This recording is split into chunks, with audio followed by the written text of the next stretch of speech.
Like, for example, let me tell you about the story of Zipify almost didn't work. Zipify almost went bankrupt. So I was paying this developer, the same guy who built my WordPress product, you know, $50 an hour, whatever it was. And I was about $500,000 into Zipify in 2014, which was a huge sum of money for me at the time. I didn't really start making money until 2016.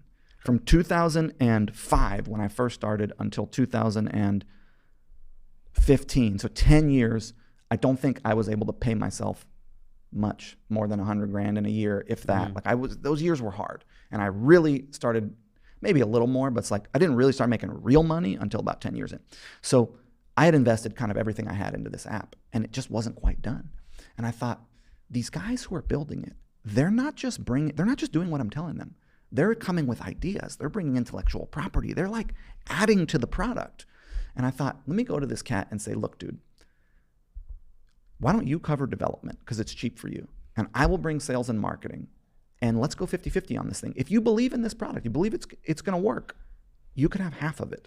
And so basically you be generous and you give equity to people who are important. Because if you can find something like Molly Pittman, who runs Smart Marketer, you can't, like that woman, I will pay her anything.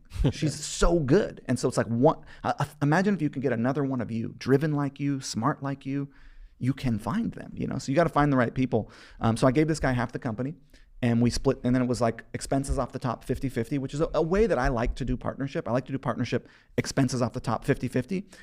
There's of course nuance to that, and we can talk about contract and all that, but like that way it's a clean deal. Everybody is contributing. And so then Zipify went from like about to shut it down because I'm running out of money to now it does about 10 million a year in revenue at like 2.5-3 million in profit, and it's growing. So it's like moves like that. Like I could have been like selfish, like I'm gonna borrow money, I'm gonna figure it out. But I was like, nah, dude, come with me. Like let's do this together.